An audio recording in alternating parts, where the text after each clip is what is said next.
สบายดีข้าพเจ้าจากสมาคมคนมักเขียนโปรแกรมมื้อนี้จะนำเสนอโปรแกรมสำหรับห้านขายเครื่องมินิมาร์ทนอกจากห้านมินิมาร์ทแล้วก็ยังสามารถเอาไปใช้งานกับห้านขายเครื่องทั่วไปได้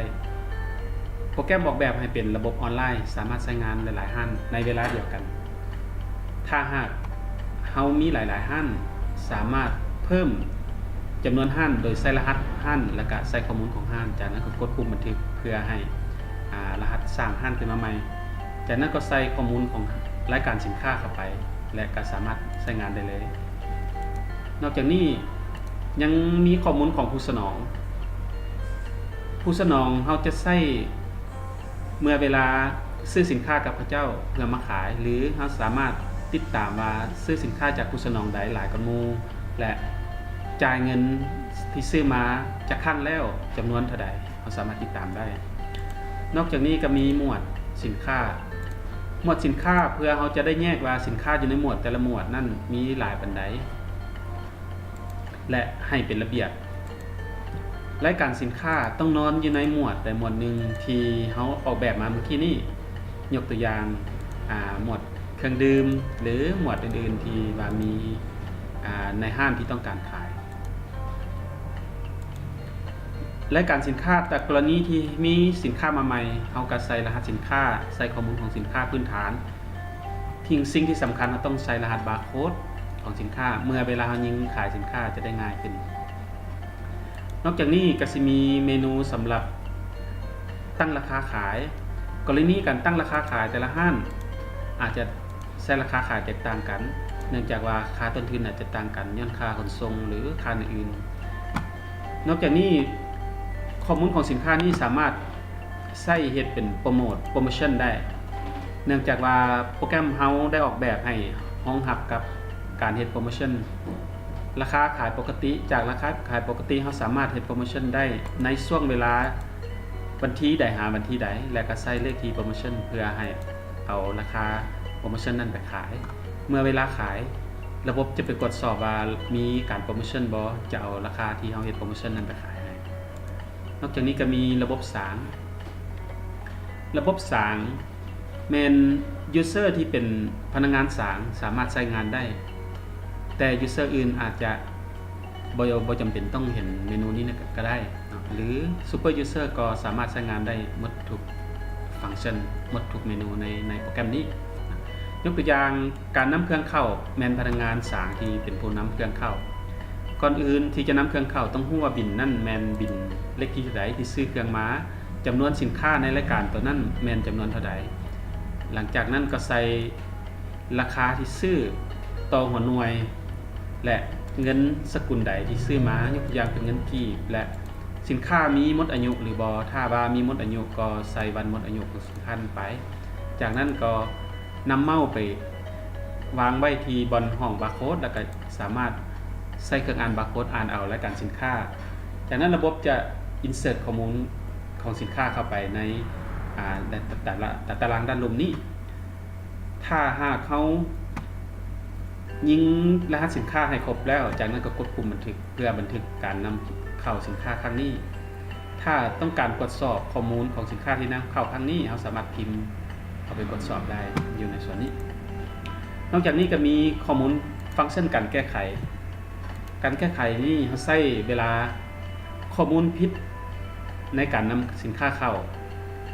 โดยปกติแล้วพนักงานสางจะบ่สามารถแก้ไขได้ต้องแม่นพนักงานที่รับผิดชอบสามารถแก้ไขได้ดังนั้นพนักงานสางมีหน้าที่รายงานตัวผู้รับผิดชอบและผู้รับผิดชอบต้องล็อกอินเข้ามาแล้วก็แก้ไขข้อมูลตัวนั้นให้ถูกต้องได้จากนี้มีฟังก์ชันเอาเครื่องออกกรณีฟังก์ชันเอาเครื่องออกนี่เราใช้เมื่อสินค้านั้นอาจจะหมดอายุหรือสินค้านั้นเราต้องการย้ายไปในสาขาอื่นก็สามารถใช้ฟังก์ชันนี้เอาเครื่องออกได้ป้ายราคาหรือว่าพิมพ์บาร์โค้ดในกรณีที่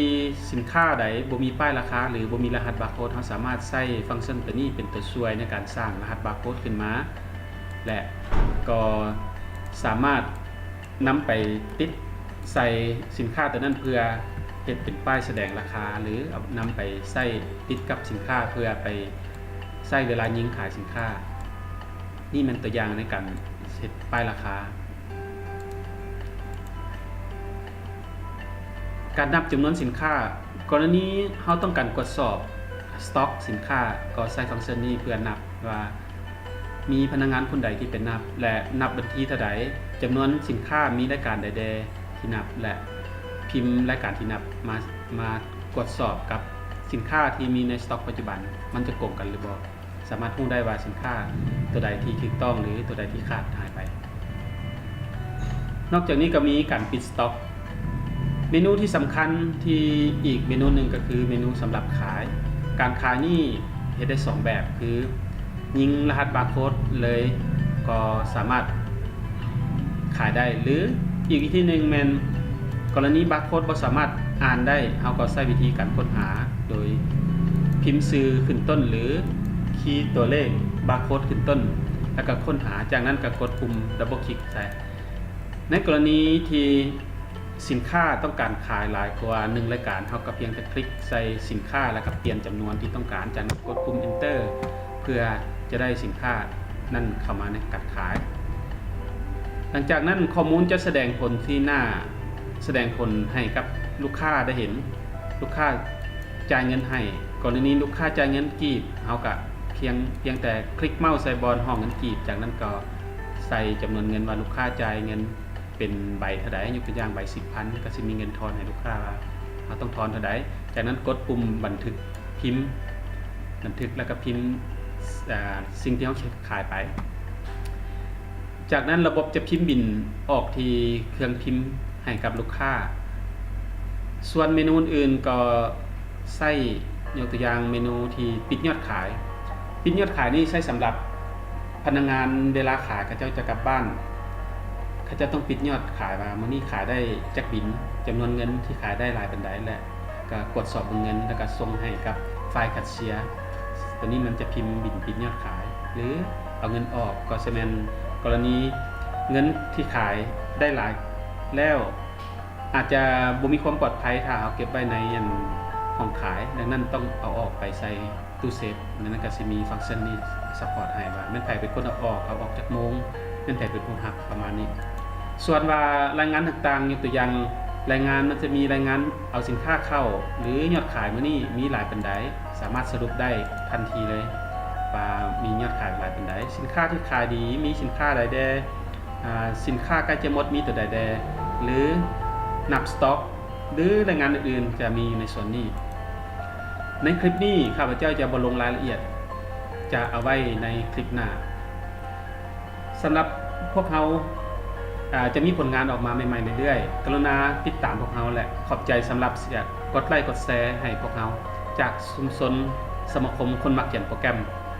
ร้านสร้างซอฟต์แวร์ขอบใจ